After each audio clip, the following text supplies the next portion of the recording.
Did you know that one man from Somalia defeated both the Portuguese and the Ethiopians at the same time? You see, in the 1300s, the northern shores of Somalia were ruled by the Sultanate of Ifat. And throughout its entire history, Ifat had been in fierce competition with the Christian kingdom of Ethiopia over the control of the port cities along the East African coast and the trade routes of the Red Sea. Eventually, this competition led to a full-blown war between the two states, and for the time being, the Somalis of Ifat were on the losing side. The Ethiopians managed to push deep into Ifat territory, sacking many of its cities and conquering most of the land. And in 1403, the Ethiopian army was now in pursuit of the Somali Sultan, who could do nothing but retreat. He managed to reach the city of Zayla at the furthest edge of his kingdom, where he readied himself and his men for a last stand. By now, his army had been defeated in battle, and only a few of his soldiers remained by his side, and the Ethiopians were coming. The Ethiopian army reached the walls of Zayla and began besieging it, catapulting heavy stones at the city defenses and tearing down its walls. Once the Ethiopians managed to break through, the city was sacked and the Sultan was killed. The kingdom of Ifat was no more. But in all the chaos of the siege, the Sultan's sons managed to escape across the Red Sea, where they then took refuge in the royal courts of the king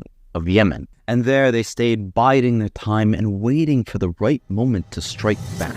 In 1415, Sabr ad-Din III, the oldest of the Sultan's sons, returned to North Somalia with the rest of his brothers. Together they began gathering the Somali tribes under their command and forming alliances and rebuilding the old kingdom under a new name, the Adal Sultanate. In only 12 years, the Somali kingdom had been reborn, but when the Ethiopians heard about this, they sent an army of 20,000 men, hoping to restore their rule in the region. But Sabr ad-Din III and his brothers were well prepared for this. They managed to defeat them in battle. The Somalis were now back and ready for war. And soon, they began attacking the Ethiopian Empire, killing their emperor in battle, and eventually restoring all the old lands of Sultanate of Ifat back under their control. For the next 100 years, sporadic war and conflict continued between Ethiopia and Adal. Many sultans and emperors on both sides were killed. Cities were captured and recaptured. Lands were taken and then lost. But all of that changed when suddenly, in 1516, a third empire joined the fray, attacking the city of Zayla and once again burning it to the ground. The Portuguese had arrived. And it just so happened that around the same time, the Ethiopians managed to win a victory of their own, sacking the city of Dakar. The two attacks were completely uncoordinated, but both the Ethiopian and Portuguese soon realized that if they worked together, they could defeat Adal and divide the Horn of Africa between themselves. The Somalis of Adal were now completely divided between themselves as to what to do now. One faction from Dakar was ready to make peace with the Ethiopians and even submit the Sultanate to their rule. However, the other faction from Harar believed that now was the time for the people to rise up and prepare themselves for an all-out war against the invaders. If the Sultanate failed now, their children may be forced to convert to Christianity, and they may become the last generations of Muslims ever to inhabit the Horn of Africa. Fighting between the two groups intensified, and within a few short years, Adal saw the rise and fall of 6 sultans, each being overthrown by the next. But by 1520, the ruler of Dakar managed to invade and take control of Harar, killing the Harari ruler and uniting both cities under one rule. And while it seemed like the Dakar faction had won the battle, there was one man from Harar who would not accept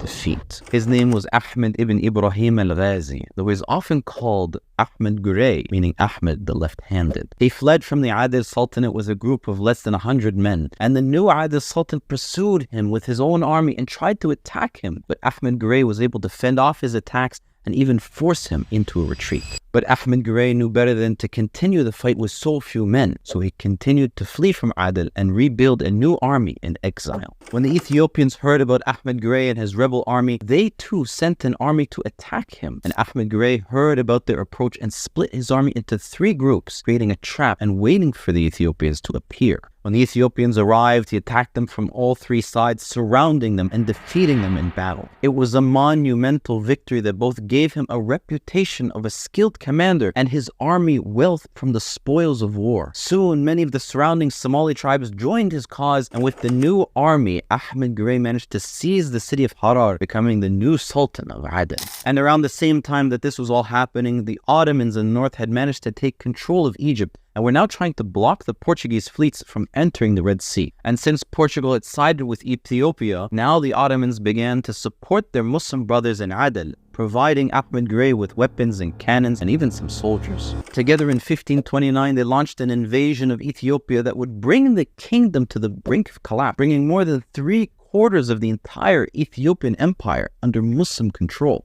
Ahmed Gray fought many battles against the Ethiopian-Portuguese alliance, even killing the Portuguese commander Cristóvão da Gama during the Battle of Wufla in 1542. And to give you some idea of how important this was, Cristóvão was the son of Vasco da Gama, the man who first began the Portuguese conquest in East Africa, India, and the Middle East. It was a significant victory for Ahmed Gray, and only 120 Portuguese soldiers managed to escape the battle. It seemed as if the Somalis had won the war, and thus Ahmed Gray let his guard down for a moment. During the next few months, the remaining Portuguese soldiers regrouped with the Ethiopian army in exile and began teaching the Ethiopians how to manufacture Portuguese-style rifles and training them in their use. And by 1543, the Ethiopian was now rearmed and managed to find Ahmed Gray, taking him by surprise. The battle was catastrophic, and with only a partial army to defend him, the Portuguese managed to avenge the death of Cristóvão da Gama, killing Ahmed Gray during the battle. It was a major blow to the morale of the Somalis. Here lay the hero of Adal, who after over 150 years of battle finally led them to victory over Ethiopia, and now he was dead